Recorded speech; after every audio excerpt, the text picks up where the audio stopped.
Hello students, एक बार फिर से स्वागत है हमारी YouTube channel maths means Vipin sir में। आज के वीडियो में 3D मतलब त्रिविमीय ज्यामिति का नेक्स्ट वीडियो लेकर के आए। ये जो क्वेश्चन लिखा हुआ है एनसीईआरटी एग्जाम्पलर है और हम आपको हर वीडियो में बताते हैं कि हमारे वीडियो में जो आपको क्वेश्चन मिलेंगे वो एनसीईआरटी एग्जाम्पलर होंगे, एनसीईआरटी के होंगे, अन्य बुकों से अच्छे इंपॉर्टेंट क्वेश्चन होंगे। क्योंकि हमने पहले ही आपको बता रखा है कि हमारे जो वीडियोज़ हैं वो फॉर्मेलिटी के लिए नहीं, आप खुद पढ़ करके देखिए। जब आपको लगे कि नहीं हम आपके साथ 100% मेहनत कर रहे हैं, तब आप हमारे चैनल को लाइक कर देना, सब्सक्राइब कर देना। सब्सक्राइब जरूर कर देना। आने वाले समय में अच्छे अच्छे वीडियोज़ मिलेंगे, कंपटीशन तक के वीडियो मिलेंगे। और शेयर जरूर करिएगा, शेयर करिए ताकि ज़्यादा से ज़्यादा बच्चे पढ़ें। देखिए, पढ़ने के बाद आपको कैसा लगता है कमेंट्स करके ज़रूर बताइए। कमेंट्स करिए, उससे हमें पता चलेगा कि आप लोग पढ़ करके क्या रिस्पांस दे रहे हैं। देखिए, ये एनसीईआरटी एग्जाम्पलर है। यहाँ पर थोड़ा सा लिखा एक रेखा होगी, थोड़ा सा आगे पीछे हो जाता है राइटिंग की वजह से। एक रेखा की दो स्थितियों में दिखो जाएं LMN L, दो स्थितियों में रेखा एक ही लेकिन उसकी दो स्थिति ली गई। दो स्थिति मतलब ऐसे समझ लीजिए, जैसे देखिए एक रेखा ये है, इसी को थोड़ा सा घुमा करके स्थिति ऐसे चेंज कर दी गई। तो इस स्थिति में देखो दिकोजाएं कितनी है, LMN है, और इस स्थिति में दिकोजाएं कितनी है, L plus delta M, M plus delta M और N प्लस डेल्टा N। रेखा एक ही, इसकी दो सिचुएशंस ली गई, दो कंडीशन ली गई, दो स्थितियां ली गई, दो पोजीशन ली गई। दो पोजीशन मतलब जैसे ये है और थोड़ा सा ऐसे हटा दो, इधर उधर हटा दिया जाए, पोजीशन चेंज कर दिया जाए। दो पोजीशन ली गई। रेखा एक ही, उसकी दो पोजीशन ली गई। देखा ना, एक रेखा की दो स्थितियों में दिखो जाए LMN, L plus delta L, M plus delta M, N plus delta N। यदि दोनों स्थितियों के बीच का छोटा कोण, छोटा कोण मतलब बहुत बड़ी स्थितियों में अंतर नहीं होगा, दोनों स्थितियों के बीच का कोण ये डेल्टा थीटा है। देखिए, तो सिद्ध करना है डेल्टा थीटा का square equal to delta L square plus delta M square plus delta N square. NCERT exemplar है और एनसीईआरटी एग्जाम्पलर बहुत अच्छे क्वेश्चन होते हैं। आप हमारे वीडियो से जुड़ जाइए, हमारे चैनल से जुड़ जाइए, आपको बहुत अच्छे अच्छे क्वेश्चन मिलेंगे। क्योंकि हमने हर बार बोला, हर वीडियो में बोलता हूँ कि हमारे चैनल में, हमारे वीडियो में, हमारे लेक्चर में जो आपको पढ़ने को मिलेगा वो केवल फॉर्मेलिटी नहीं होगी। हम पूरा 100% सिखाने का प्रयास करते हैं और कोशिश करते हैं कि आप 100% सीखिए। इसीलिए करें, कमेंट्स करके बताइए, और जिन्होंने सब्सक्राइब ना किया वो सब्सक्राइब जरूर कर दीजिए। देखिए जरा, तो एक रेखा की दो स्थितियाँ ली गई हैं। रेखा एक ही है, थोड़ा सा घुमा दिया गया। जैसे मान लो पहले ये थी, पहली स्थिति मान लो ये रेखा की, सेकंड स्थिति ये, तो रेखा को कितना डाइवर्ट किया गया, कितना घुमाया गया, डेल्टा थीटा। बहुत बीच का कोण छोटा, मतलब उनके बीच का छोटा कोण डेल्टा थीटा है, स्मॉल एंगल है डेल्टा थीटा। तो लेकिन बस स्थितियां चेंज होने पर उसकी दिकोजाएं चेंज हो जाती है। देखिए, जो पहली स्थिति है, जो पहली स्थिति है उसमें दिकोजाएं कितनी है, LMN है। बहुत अच्छा क्वेश्चन है, बहुत गजब का क्वेश्चन है, बहुत ही। और देखिए, इस क्वेश्चन के बाद में आपको सीधे ले चलते हैं लाइन की तरफ। रेखा का सदिश समीकरण, रेखा का कार्तीय समीकरण, रेखा के बारे में जानकारी देंगे जाकर के। अभी बहुत सारे फार्मूले अभी तुरंत बताएंगे, इसलिए पूरा वीडियो देखिएगा, नहीं तो फिर दिक्कत हो जाएगी। रेखा के बारे में सारी जानकारी देंगे और सवाल भी बताएंगे, देखिएगा। तो एक रेखा की, जैसे एक रेखा की दो स्थितियां ली गई हैं, दोनों स्थितियों के बीच का कोण कितना है, डेल्टा थीटा। रेखा एक ही है लेकिन दो पोजीशन चेंज कर दी। जैसे मान लो ये पोजीशन है, थोड़ा ऐसे है और फिर ऐसे कर दिया जाए, थोड़ा सा इस टाइप से चेंज कर दिया जाए।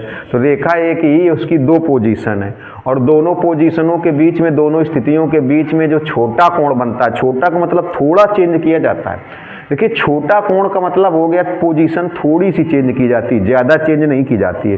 तो दोनों स्थितियों के बीच में जो छोटा कोण है वो कितना है, डेल्टा थीटा। आपके तो ये क्वेश्चन क्यों बता रहे, क्योंकि एनसीईआरटी एग्जाम्पलर अच्छे क्वेश्चन होते हैं, बोर्ड एग्जाम में आने की संभावना है इनके भी। तो दोनों स्थितियों के बीच का कोण डेल्टा थीटा है, तो सिद्ध करना है delta theta square equal to delta L square plus delta M square plus delta N square. ठीक, तो चलिए मान लीजिए, देखिए फिगर अभी साफ कर देंगे, थोड़ा सा ऐसे रफली बनाया ताकि आपको समझ में आ जाए। मान लीजिए ये वाली जो कंडीशन है पहली स्थिति रेखा की, तब रेखा की दिकोजाएं LMN है। फिर इसको डेल्टा थीटा कोण से थोड़ा सा इसकी दूसरी स्थिति चेंज कर दी गई। स्थिति चेंज करने का मतलब थोड़ा हिला डुला दिया गया, घुमा दिया गया, हिला डुला दिया गया। जैसे आप ही कहीं बैठे हो, थोड़ा सा इधर उधर हिल जाओगे तो आपकी थोड़ी स्थिति क्या हो जाएगी, चेंज हो जाएगी, पोजीशन चेंज हो जाएगी। तो पहली स्थिति में रेखा की दिकोजाएं LMN है, और दूसरी स्थिति में रेखा की दिक् हो जाए L plus delta L, M plus delta M और N प्लस डेल्टा N, ये सेकेंड पोजीशन में।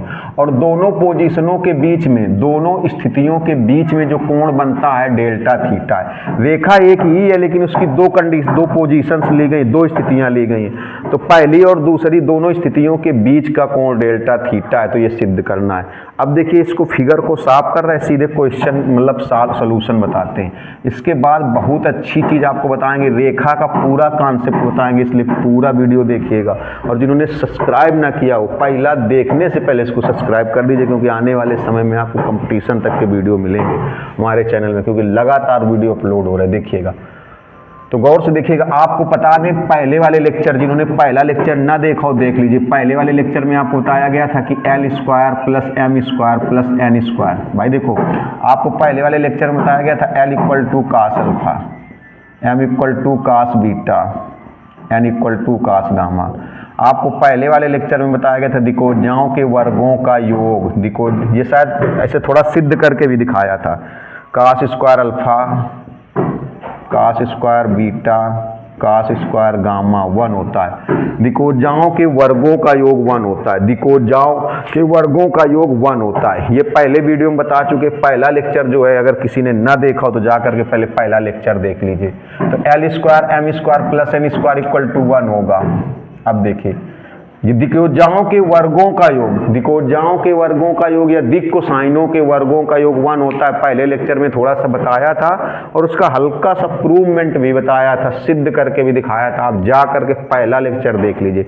मैं बार बार इसलिए कह रहा हूँ कि अगर हो सकता है डायरेक्टली आपको इस चीज़ ना समझ में आए तो आप जा करके सबसे पहले मेरा पहला वाला लेक्चर देखिए। उसमें हमने आपको समझाया था कि दिकोजाओं के वर्गों का योग 1 होता है।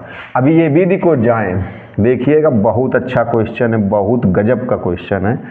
अब देखिएगा ये भी दिकोजाएं तो इनके भी वर्गों का योग 1 होगा। मीन्स ऐसे देखिए L प्लस डेल्टा L का square, M plus delta M का whole square, N plus delta N का होल स्क्वायर इक्वल टू 1।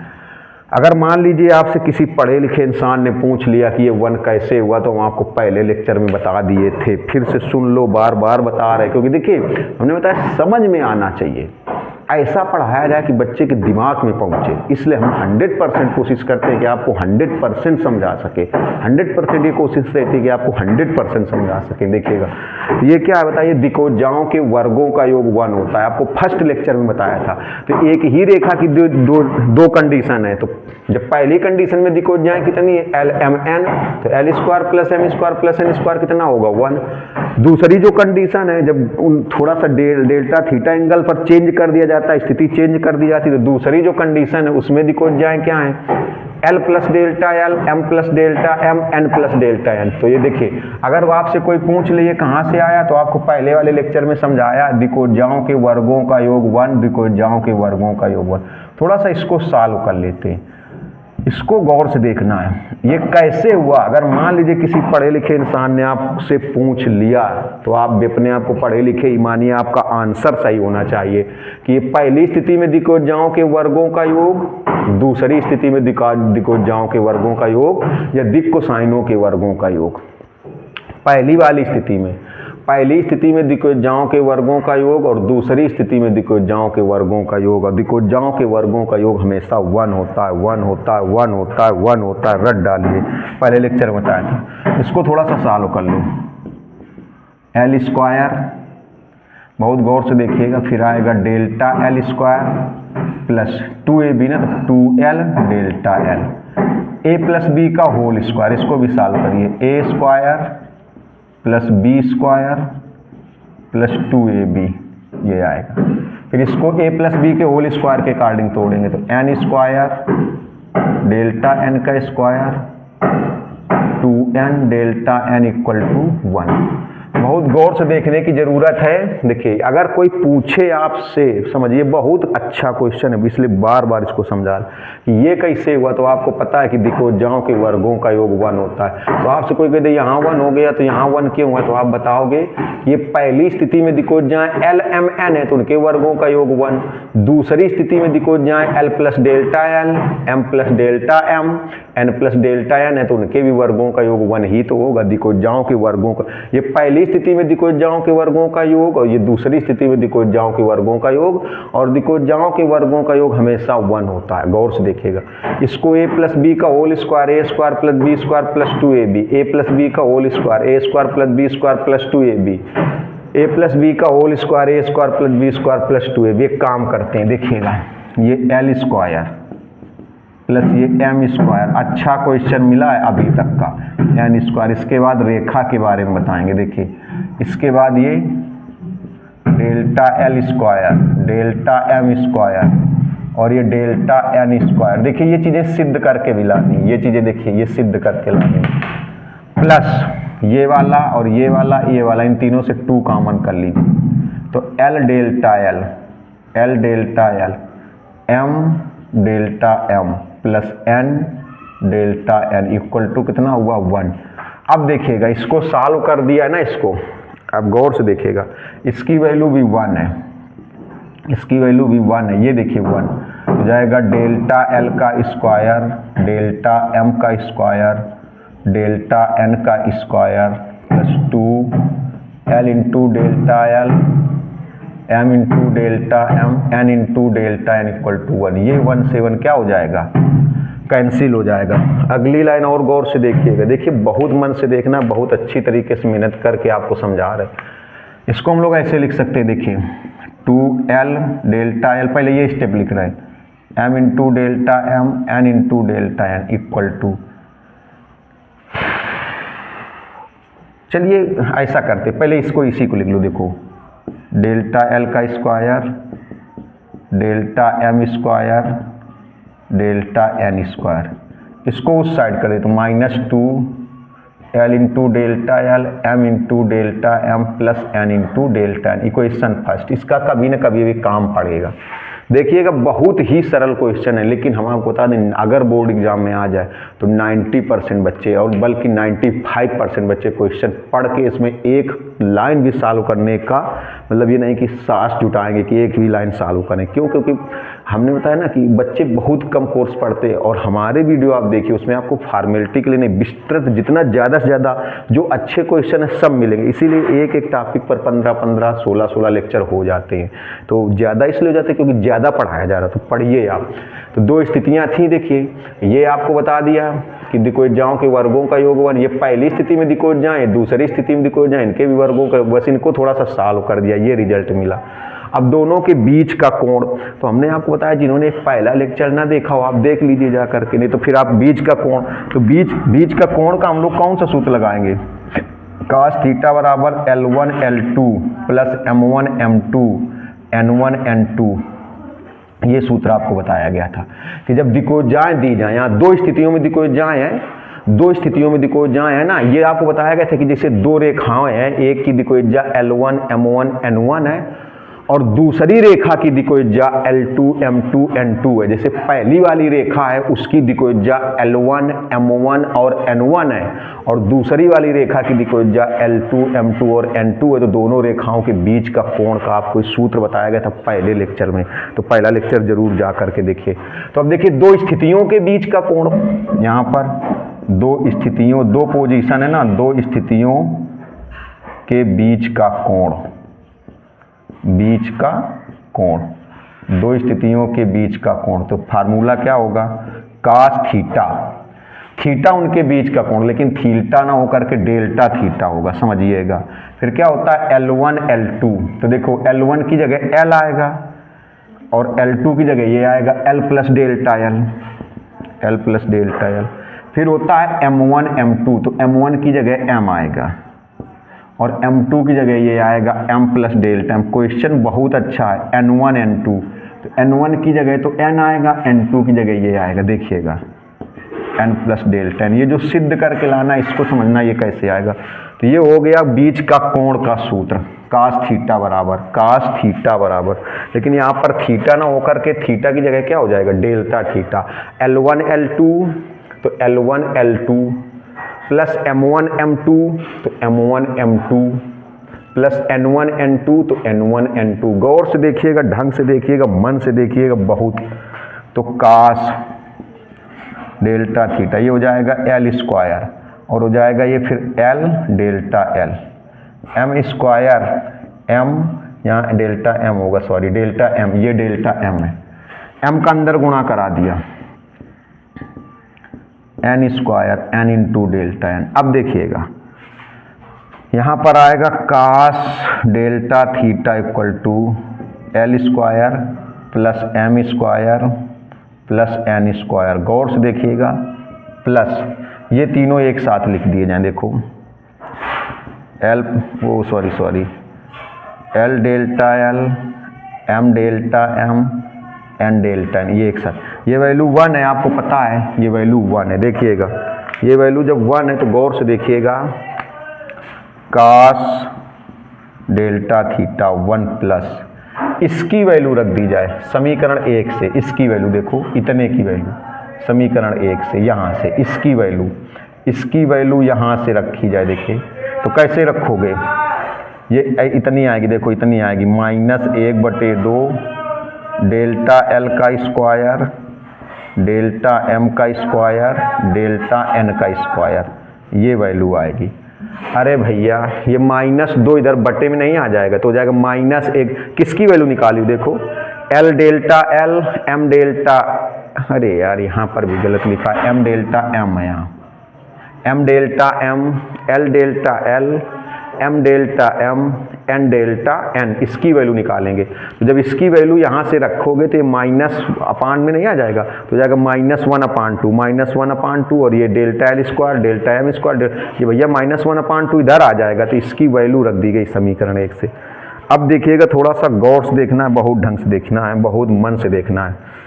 ये वाला स्टेप माइनस वाला, ये वैल्यू कैसी आई, इसकी वैल्यू रखी गई यहाँ समीकरण 1 से, -1/2 इधर हो जाएगा, पूरी वैल्यू रख दी गई।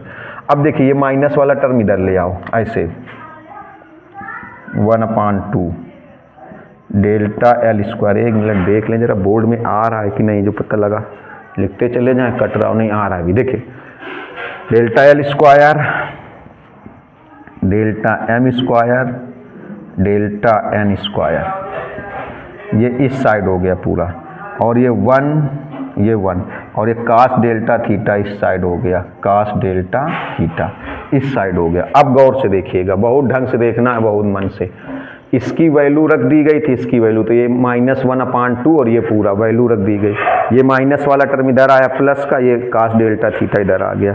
अब देखिए यहाँ पर कास थीटा का ऐसा फार्मूला लगाया जाए कि 1 कैंसिल हो जाए, ये 1 कैंसिल हो जाए। तो हम लोग एक फार्मूला पढ़ते हैं, कास थीटा बराबर 1 - 2 साइन स्क्वायर थीटा। ये फार्मूला खूब पढ़ा होगा ट्रिग्नोमेट्री, यही फार्मूला यहाँ पर लगा देंगे तो 1 कैंसिल हो जाएगा। तो देखिए कितना आएगा, 1/2 डेल्टा L का स्क्वायर, देखो ये मिलने लगा डेल्टा L का स्क्वायर, डेल्टा M का स्क्वायर डेल्टा N का स्क्वायर डेल्टा N का square equal to 1 minus cos delta theta की जगह फार्मूला, ये फार्मूला से लगाया जाए 1 कैंसिल हो जाएगा। देखिए तो कास डेल्टा थीटा की जगह ये फार्मूला क्या रखोगे, 1 - 2 sine square delta theta upon 2, ये आएगा, ये आएगा।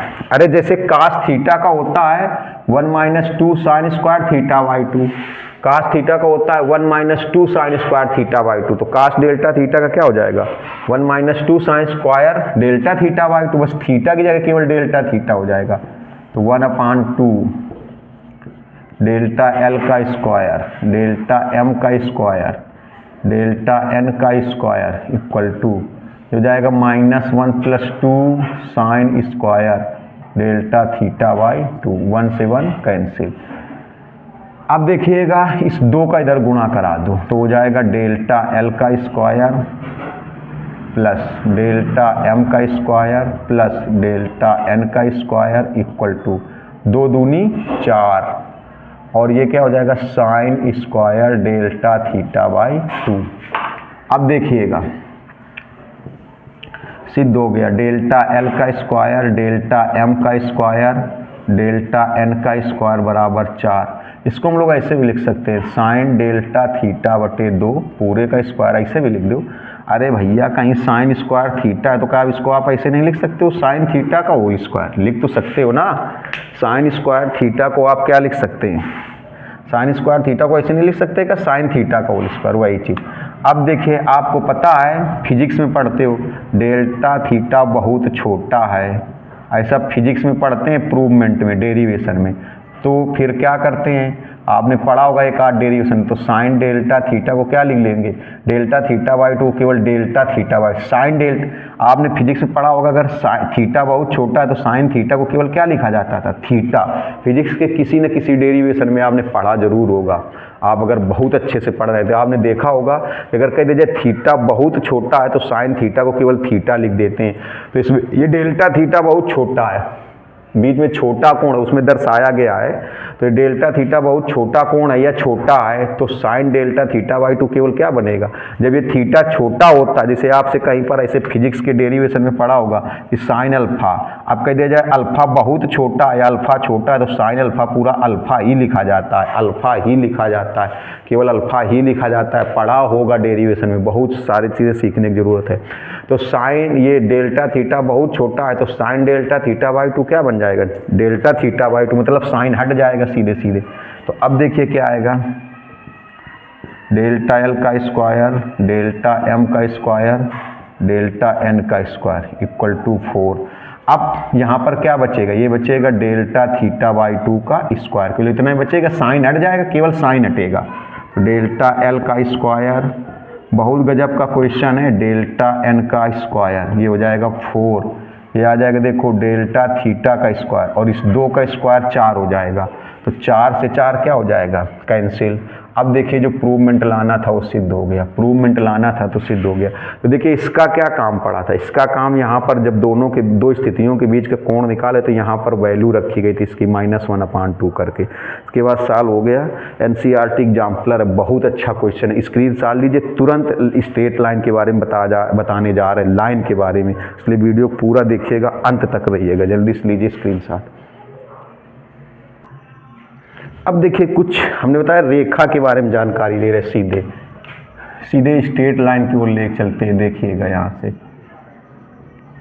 स्ट्रेट लाइन 3 डायमेंशनल में 3D में बहुत सारे जैसे कॉन्सेप्ट पहले वीडियो में बताए थे, इसे पूरे कॉन्सेप्ट समझाएंगे। जब सारी चीज़ें समझ जाओगे तभी आपको समझ में आए। जैसे कह दिया जाए कभी भी लिखा हो एक्स अक्ष की दिक्कोजाएं दिक कोसाइन, ये ऐसी चीज़ें जिनको किसी बच्चे को नहीं पता होता है।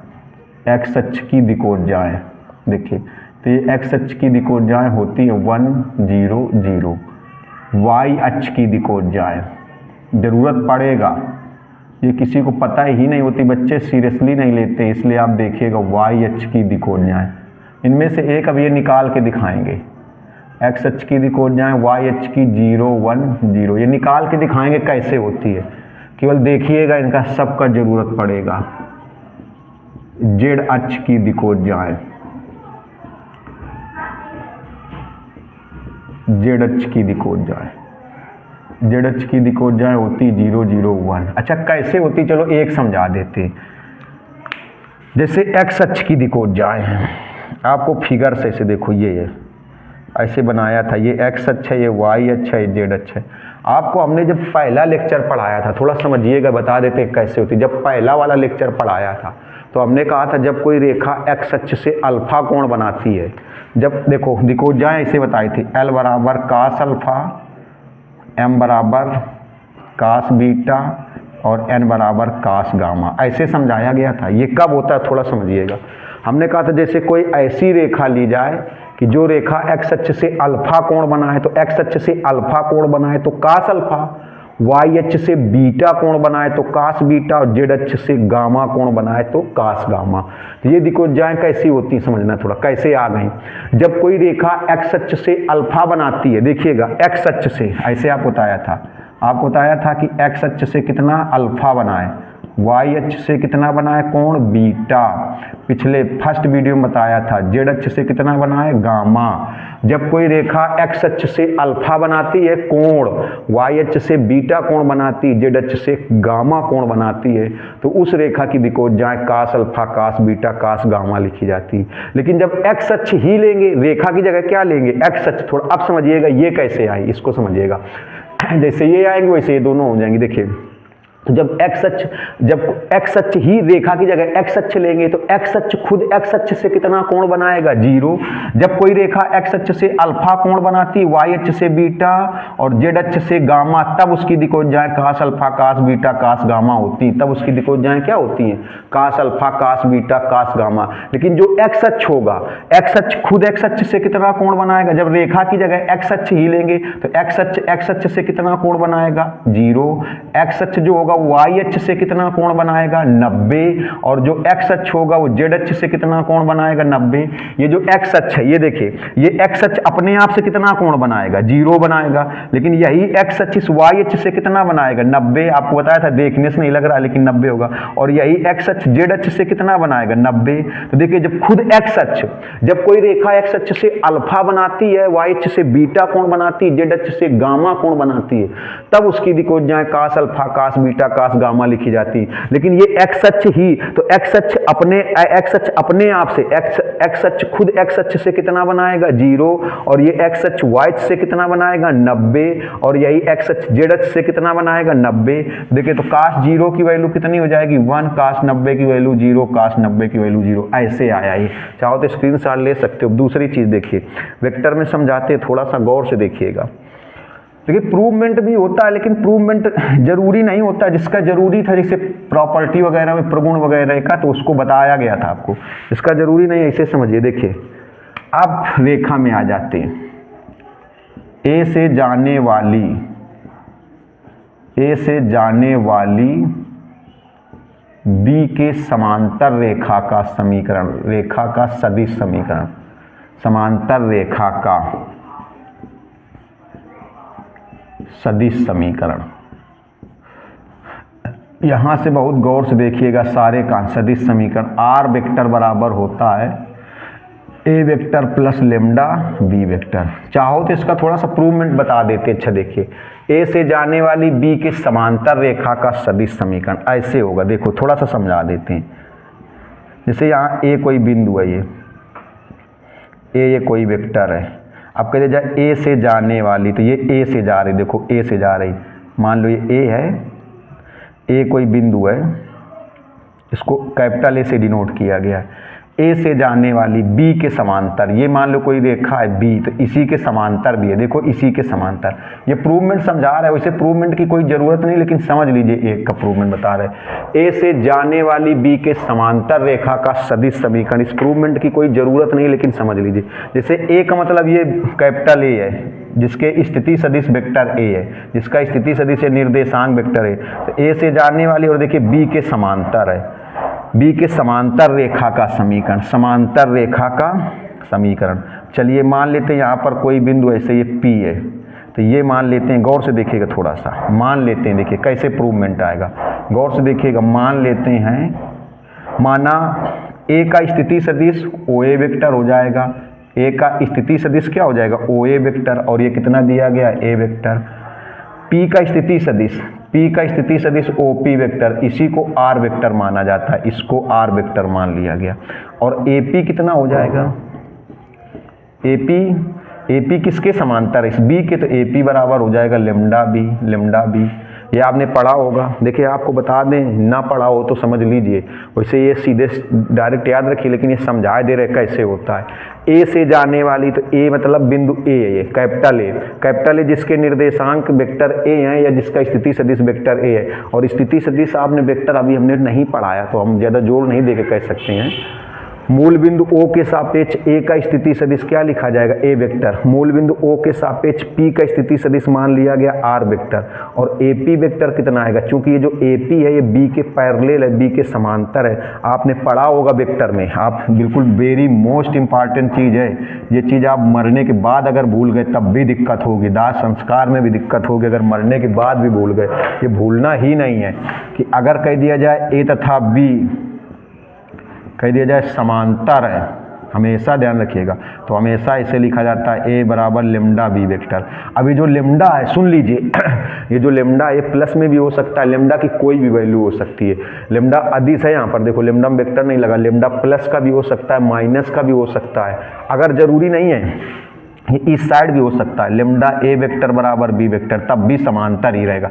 कहीं पर ऐसे लिखा हो, मान लो ऐसे लिख दिया जाए, अब कह दिया जाए ए और बी के बीच में क्या संबंध है, तो आप बताओगे ए और बी समांतर। देखिए यही संबंध संरेख का भी होता है, तो आप कहोगे ए वेक्टर बी वेक्टर या तो समांतर होंगे या तो संरेख होंगे। संरेख की भी यही सिचुएशन होती है, संरेख की भी यही कंडीशन होती है, संरेख की भी यही कंडीशन होती है, समांतर की भी यही कंडीशन होती है। तो हमेशा ध्यान रखना, जिनको ना पता हो कि ऐसे अगर दो वेक्टरों के बीच में इस प्रकार का संबंध समांतर या संरेख का है तो ए वेक्टर बराबर लेमडा बी वेक्टर होता है। लेमडा एक अदिश राशि है, लेमडा का मान प्लस में भी हो सकता है, लिख लिया करो। इतनी बार बोलते कि आपको समझ में आए, हम बार बार कहते कि नहीं हम फॉर्मेलिटी के लिए पढ़ा ही नहीं रहे, समझाने के लिए इसीलिए बार बार बताते हैं।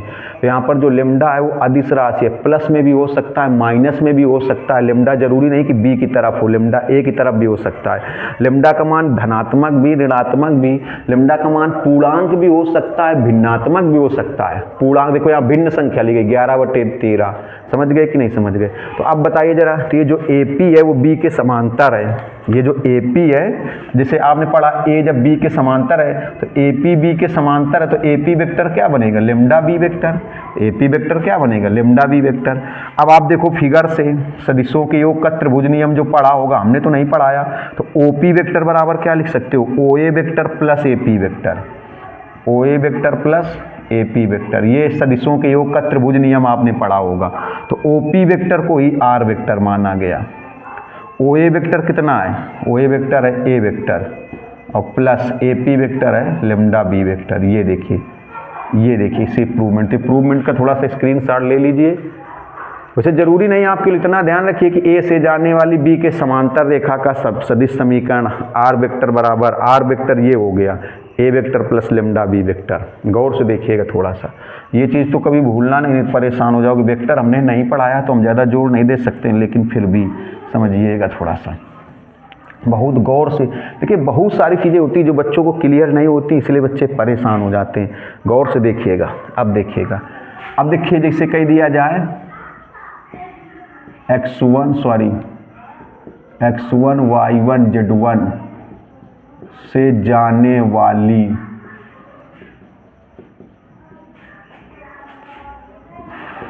रेखा का कार्तीय समीकरण, इसको बहुत गौर से देखिएगा। इसको ऐसे लिखा जाता है x minus x1 upon a, y minus y1 upon b, z minus z1 upon c, जहाँ ABC रेखा के द्विक अनुपात हैं। ABC रेखा के द्विक अनुपात हैं। रेखा के भी हो सकते हैं, रेखा के समांतर रेखा के भी हो सकते हैं, जरूरी नहीं, क्योंकि समांतर रेखा में भी द्विक अनुपात हमने आपको बताया था पहले लेक्चर में। पहला लेक्चर जाके पढ़ लीजिए, इसलिए बार बार बोल रहे कि समांतर रेखा में भी ABC रेखा के भी द्विक अनुपात हो सकते हैं, या फिर ऐसे भी हो सकता है ABC रेखा के समांतर रेखा के द्विक अनुपात। ये जो रेखा है जिसका आप समीकरण निकाल रहे, उस रेखा के समांतर रेखा के द्विक अनुपात भी हो सकते हैं। समांतर रेखा के द्विक अनुपात भी हो सकते हैं, द्विक अनुपात। ये चीज़ें सब ध्यान रखना। बच्चे क्वेश्चन इसीलिए नहीं लगा पाते क्योंकि बहुत सारे कॉन्सेप्ट क्लियर नहीं होते हैं, ठीक। क्योंकि समांतर रेखा के पहला लेक्चर आप जाके देख लीजिए, बार बार कहेंगे तो आप कहोगे फिर पहला लेक्चर, पहले में बहुत सारी चीज़ें क्लियर की।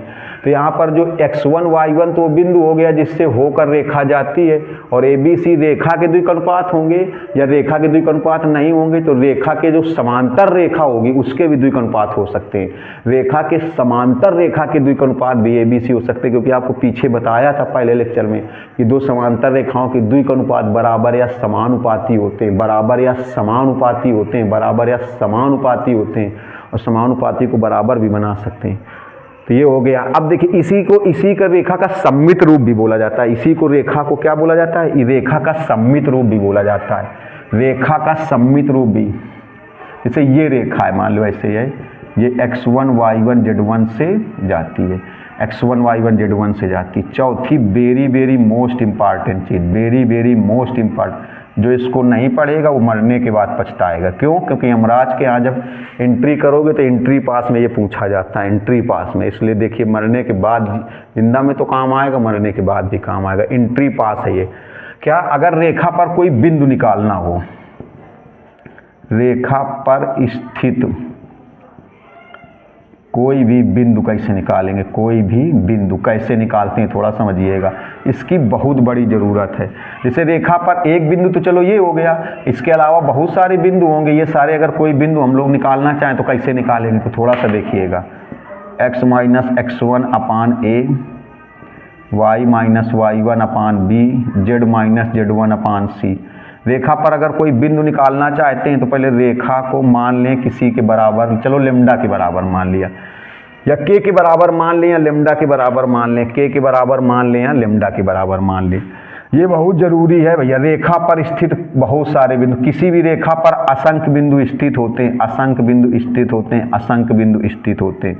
तो बहुत सारी चीज़ें, रेखा पर स्थित कोई भी बिंदु। देखो पहले इसको लेमडा के बराबर मान लिया। अब गौर से देखिएगा, इसको हल करते हैं तो कितना आएगा, गौर से देखिएगा, बहुत ढंग से देखिएगा कितना आएगा। तो आ जाएगा x minus x1 equal to A lambda, या x इक्वल टू आ जाएगा x1 plus A lambda, x1 plus A lambda, x1 plus A lambda. अब देखिएगा इसको हल करें, y minus y1 upon B equal to lambda, तो y minus y1 equal to B lambda, या y इक्वल टू हो जाएगा y1 प्लस बी लेमडा, ये उधर चला जाएगा। अब इसको हल करेंगे, देखिएगा थोड़ा सा। z minus z1 upon C equal to lambda, तो z माइनस z1 बराबर सी लेमडा, तो z बराबर हो जाएगा z1 प्लस सी लेमडा।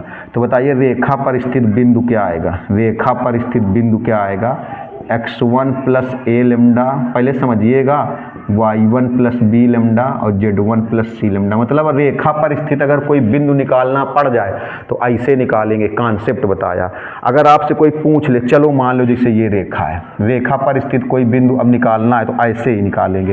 ये तरीका बताया गया कि रेखा पर स्थित कोई बिंदु, अब ये बिंदु कहीं भी ले सकते हैं, इस रेखा पर जैसे कहीं भी ले सकते हैं। अब देखिए फिर जीवन में कन्फ्यूजन आया, कन्फ्यूजन ही कन्फ्यूजन है, सलूशन कहीं है नहीं।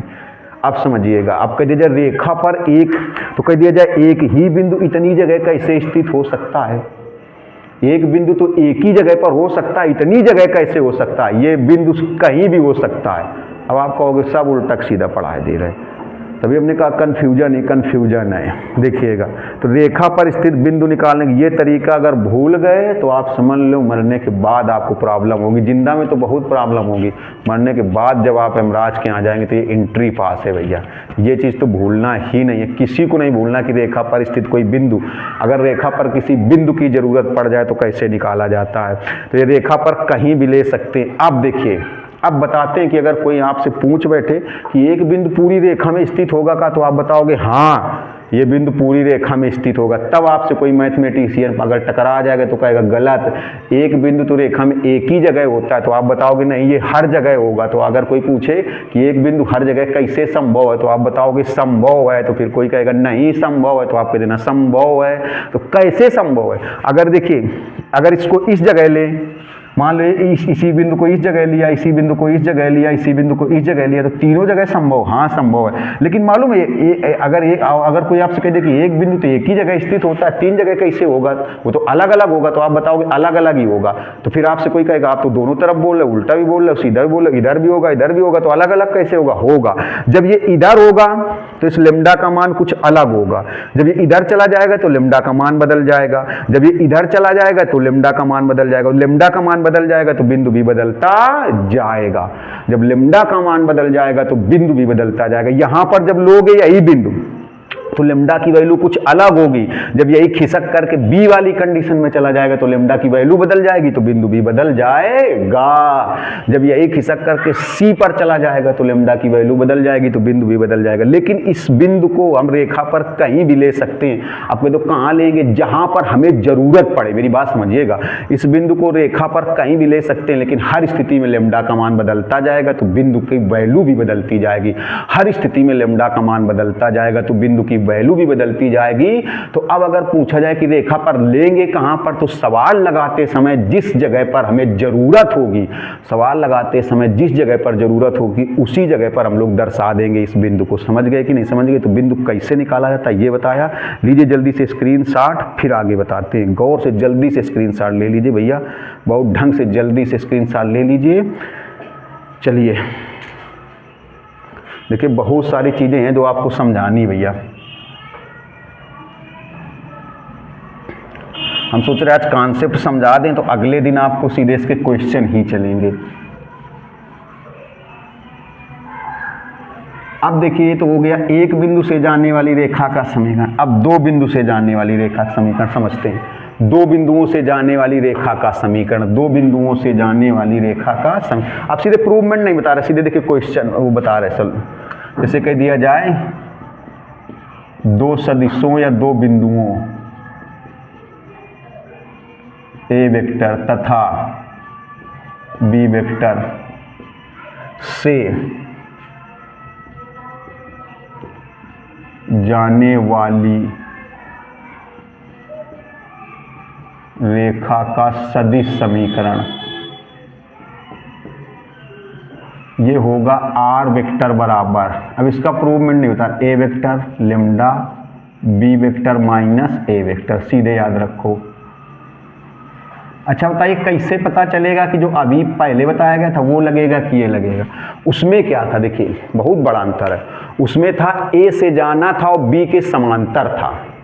ए से जाएगी और बी के क्या होगी, समांतर। ए से जाएगी और बी के समांतर होगी। उसमें क्या था, ए से जाएगी और बी के समांतर होगी। इसमें क्या है, ए और बी दोनों से जाएगी। उसमें ऐसे था, ये ए से जा रही थी और ये बी के समांतर था। और इसमें क्या होगा, ए से भी जाएगी और ये बी से भी जाएगी, दोनों से जाएगी। ये चीज हो गई। अब देखिए इसी का कार्तीय रूप देखिएगा। कार्तीय रूप बहुत गौर से देखना है, बहुत गौर से, बहुत ढंग से देखना है। जैसे कह दिया जाए दो बिंदुओं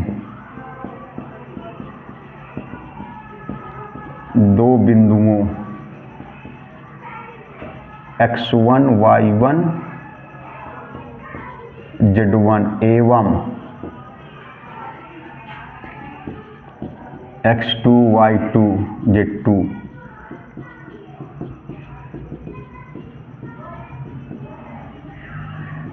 दो बिंदुओं से जाने वाली रेखा का कार्तीय समीकरण, दो बिंदुओं से जाने वाली रेखा का कार्तीय समीकरण। थोड़ा सा ढंग से देखिएगा, कार्तीय समीकरण वो सदिश है, कार्तीय है, तो ऐसे होगा x minus x1 y minus y1 z minus z1। अच्छा अभी जो पढ़ा था उसमें क्या था, ए बी सी था। अब ए बी सी नहीं होगा। ए बी सी क्या होते हैं, रेखा के द्विक अनुपात। ए की वैल्यू रख दो। ए की वैल्यू क्या होती है, पहले वीडियो में बताया था x2 माइनस x1, तो यहाँ हो जाएगा x2 माइनस x1। बी की वैल्यू y2 माइनस y1, ये ए बी सी क्या होते हैं, द्विक अनुपात। सी की वैल्यू z2 माइनस z1। तो ये हो गया दो बिंदुओं से जाने वाली रेखा का समीकरण। अब देखिए क्या होता है, जैसे कोई थोड़ा बहुत अच्छी चीज़ें समझिए, सदिश को कार्तीय में बदलना और कार्तीय को सदिश में बदलना। देखिए कार्तीय रेखा को कार्तीय रूप में सदिश रूप, कार्तीय रूप से सदिश रूप में बदलना, सदिश रूप में बदलना। कार्तीय रूप से सदिश रूप में बदलना कैसे होगा, थोड़ा सा देखिएगा। कार्तीय रूप से सदिश रूप में कैसे बदलते हैं, जैसे लिखा है x माइनस x1 अपान ए, y minus y1 upon B, z minus z1। ये इम्पॉर्टेंट है भैया, इसका काम पड़ेगा, मोस्ट इम्पॉर्टेंट चीज़। ये तो इसको देखो, इसको सदिश रूप में ऐसे बदलोगे, आर वेक्टर बराबर सीधे ये x1 i cap y1 j cap plus z1 k cap plus lambda a i cap plus b j cap plus c k cap. जैसे मान लीजिए, थोड़ा सा एग्जाम्पल के तौर पे समझिए, देखिए यहाँ x1 जब माइनस का है तो यहाँ प्लस का, यहाँ y1 माइनस का तो प्लस का, यहाँ z1 माइनस का तो प्लस का, और यहाँ पर ए बी सी जैसे होंगे वैसे। जैसे मान लो ये समीकरण दिया गया है x - 2/3 y + 4/9 z - 3/-6 ऐसे। अब इसका बताओ, ये सदिश रूप बनाना है, थोड़ा सा देखिएगा सदिश रूप। ये सारी चीज़ें बहुत ज़रूरी है भैया, पहले देख लें इतना ये आ रहा है कैमरे में कि नहीं आ रहा है। 1 मिनट, जो पता लगे लिखते ही चले जाए और कैमरे में ना आ रहा है। देखिए तो सदिश रूप इसका कैसे बनाएंगे, देखिएगा थोड़ा सा सब लोग मन से देखना, ढंग से देखना, तन से देखना, सदिश रूप को देखना। तो ऐसे लिखोगे आर वेक्टर बराबर देखिए ये सीधे 2i कैप, जब यहाँ 2 माइनस में, जब यहाँ x1 माइनस में तो यहाँ प्लस में था, तो यहाँ 2i कैप सीधे बता दिया, नहीं हल करके भी बता सकते हैं, बस ऐसे सीधे समझिए 2i कैप। अब देखो यहाँ +4 है तो यहाँ -4 हो जाएगा, क्योंकि जब यहाँ माइनस है तो यहाँ प्लस में, जब यहाँ प्लस में तो यहाँ माइनस में। अब देखो यहाँ -z1 तो यहाँ +z1, तो यहाँ -3 तो सीधे +3 के कैप प्लस लेमडा, और ये जैसे लिखेंगे वैसे लिख देंगे 3i कैप। इनमें प्लस माइनस से कोई फर्क नहीं, जैसे लिखेंगे। इसमें थोड़ा फर्क होगा, अगर यहाँ माइनस तो यहाँ प्लस, यहाँ प्लस देखो प्लस का 4 तो यहाँ माइनस का, यहाँ माइनस का 3 तो यहाँ प्लस का 3। ये तो जैसे लिखे होंगे, जिस चिन्ह में लिखे होंगे उसी चिन्ह में i j k लगा के लिख देंगे, i j k कैप। तो ऐसे हो जाएगा, देखो 3i cap plus 9j cap -6 k cap, ये हो गया। अब मान लीजिए सदिश से कार्तीय में बदलना हो तो ऐसे ही बदल देंगे। देखिए थोड़ा समझिएगा, सदिश से कार्तीय ये भी जरूरी। जैसे मान लीजिए r बराबर कहीं पर लिखा है -3i cap plus 2j cap plus 6k cap plus lambda -2i plus 4j plus 9k, ऐसे लिखा है। इसका कार्तीय रूप बनाना है। इसका देखिए ये कार्तीय रूप कैसे बनाओगे, तो जैसे ये बनाया वैसे, बस ध्यान रखना है आपको कि देखो जैसे यहाँ 2 प्लस में है तो यहाँ 2 माइनस में होगा, यहाँ 4 माइनस में है तो यहाँ 4 प्लस में होगा, यहाँ 3 प्लस में है तो यहाँ 3 माइनस, और ये तो जैसे लिखे होंगे 3 9 -6। देखो तो कैसे लिखोगे, देखो ऐसे x, ये 3 माइनस में है तो यहाँ 3 प्लस में लिख दो, बराबर ऐसे y 2 प्लस में तो 2 किस में लिख दो, माइनस में, बराबर z -6 प्लस में तो 6 किस में लिख दो, माइनस में। ऐसे देखो ना, यहाँ से देखो उल्टा देखिए, देखो जैसे ये 2 है प्लस में तो यहाँ 2 माइनस में है, यहाँ 4 माइनस में तो यहाँ 4 प्लस में, यहाँ 3 प्लस में तो 3 माइनस में, वही चीज़। जब यहाँ 2 प्लस में तो यहाँ माइनस में, तो यहाँ माइनस में 3 तो यहाँ प्लस में होगा, यहाँ 2 प्लस में तो यहाँ 2 माइनस में। हल करके भी बता सकते हैं, लेकिन कहाँ टाइम वेस्ट करोगे, कोई ज़्यादा जरूरी नहीं, बस डायरेक्ट ऐसे ध्यान रखो।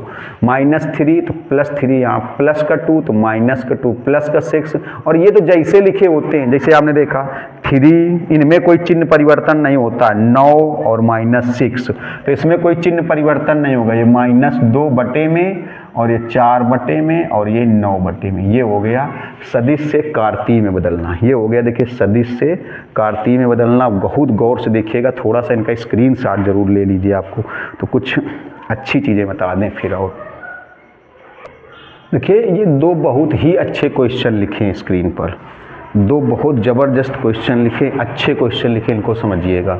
हमने बताया था कि हमारे वीडियो में एनसीईआरटी के अलावा अच्छे क्वेश्चन मिलेंगे।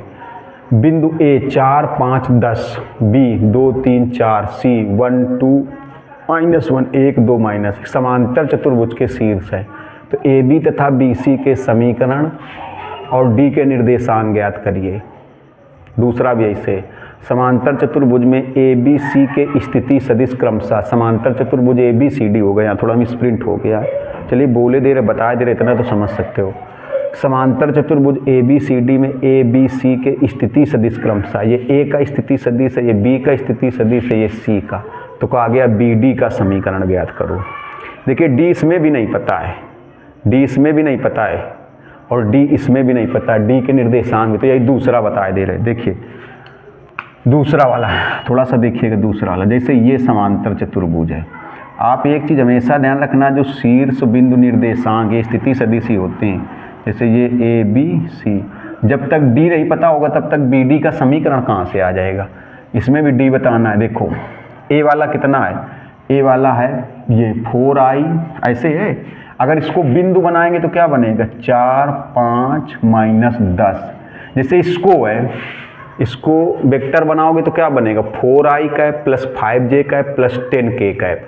इसको वेक्टर बनाओगे तो क्या बनेगा, 2i cap plus 3j cap plus 4k cap. इसको i cap plus 2j cap minus k cap. इसको अगर बिंदु बनाएंगे तो क्या बनेगा, 2 -3 4। और इसको बनाओगे तो क्या बनेगा, -1 2 1। देखो तो ये वाला कितना हो गया, ये हो गया 4 5 -10। बी वाला कितना हो गया, 2 -3 4। सी वाला हो गया देखो -1 2 1। डी इसमें भी नहीं पता है और डी उसमें भी नहीं पता है, और बिना डी के बी डी का समीकरण नहीं निकलेगा, दोनों एक जैसे ही हैं। उसका भी आंसर भी लिख देंगे हम, और नहीं भी लिख देंगे तब भी समझ जाओगे जैसे इसमें निकालें। जैसे पहले डी वाला निकालें, चलो मान लो कि डी वाला कोई भी पॉइंट है, इस तरीके से है, P, Q, R, मान लो ऐसे है, P, Q, R है। देखिए पहले डी निकालना पड़ेगा। चलो मान लिया कि ये है P, Q, R, ये P, Q, R है, ऐसे है। तो पहले डी निकालिए। तो कैसे निकालेंगे, शायद ही कोई बच्चा लगा पाए। देखिए ये देखिए, ये स्थिति सदिश से बिंदु कैसे बनाए गए, और ये बिंदु हैं तो इनसे स्थिति सदिश कैसे बनाओगे, i cap plus 2j cap minus k cap. देखिए तो जैसे ये एक विकर्ण हो गया BD, और एक विकर्ण ये हो गया AC, और ये क्या होता है, देखो मान लो ये E है, तो E मध्य बिंदु होगा AC का, क्योंकि आपको पता है पहले हमें D निकालना पड़ेगा तब BD का समीकरण निकलेगा। D इसमें भी ऐसे ही निकालेंगे, और इसमें AB का समीकरण और BC का समीकरण बताना है, बहुत गौर से देखिएगा। देखिए आपको पता है जो समांतर चतुर्भुज के विकर्ण होते हैं वो मध्य बिंदु पर काटते हैं। अगले वाले वीडियो में और अच्छे क्वेश्चन मिलेंगे, सब NCERT एग्जाम्पलर और इम्पॉर्टेंट भी। ये इम्पॉर्टेंट क्वेश्चन इसलिए बता रहे, जो E होता है, जो E है यहाँ पर, ये समांतर चतुर्भुज के विकर्ण जहाँ पर काटते हैं वो बिंदु है, और समांतर चतुर्भुज के विकर्ण सदैव समद्विभाजित विभाजित करते हैं, सदैव मध्य बिंदु पर काटते हैं, एक दूसरे को समद्विभाजित विभाजित करते हैं। आपने पढ़ा होगा कि समांतर चतुर्भुज के जो विकर्ण है वो एक दूसरे को समद्विभाजित विभाजित करते हैं। समांतर चतुर्भुज के जो विकर्ण होते हैं ना, वो एक दूसरे को समद्विभाजित विभाजित करते हैं। मतलब जो E है वो AC का भी मध्य बिंदु होगा, E BD का भी मध्य बिंदु होगा। समांतर चतुर्भुज के विकर्ण सदैव समद्विभाजित विभाजित करते हैं, सदैव समद्विभाजित विभाजित करते हैं, सदैव समद्विभाजित विभाजित करते हैं। तो E AC का भी मध्य बिंदु होगा, E BD का भी मध्य बिंदु होगा। तो यहाँ पर हम लोग कह सकते हैं कि जब E AC का भी मध्य बिंदु है, E BD का भी मध्य बिंदु है, तो हम लोग कह सकते हैं कि AC का मध्य बिंदु, AC का मध्य बिंदु बराबर BD का मध्य बिंदु, बराबर BD का मध्य बिंदु। E जो है वो AC का मध्य बिंदु है और BD का भी मध्य बिंदु है। E जो है वो AC का भी मध्य बिंदु है और BD का भी मध्य बिंदु है। तो E तो मतलब AC का जो मध्य बिंदु होगा वही BD का मध्य बिंदु होगा। ऐसा क्यों, अगर कोई पूछ ले क्यों, तो आप बताओगे समांतर चतुर्भुज के जो विकर्ण होते हैं वो समद्विभाजित विभाजित करते हैं, मतलब एक दूसरे को मध्य बिंदु पर काटते हैं। समद्विभाजित विभाजित करते हैं मतलब मध्य बिंदु पर काटते हैं। तो AC का मध्य बिंदु निकालो, कैसे निकालोगे, देखो x1 प्लस x2 बटे 2, x1 प्लस x2 बटे 2, y1 प्लस y2 बटे 2, z1 प्लस z2 बटे 2। ऐसे BD का निकालो तो x1 प्लस x2 बटे 2, y1 प्लस y2 बटे 2, z1 प्लस z2 बटे 2। ये देखिए मध्य बिंदु दोनों के बराबर। तुलना कर दो, इसकी तुलना इससे कर दो, देखो 4 - 1/2, मतलब ये कितना हो जाएगा, ये हो जाएगा 3/2। 3/2 इक्वल टू हो जाएगा 2 प्लस p/2।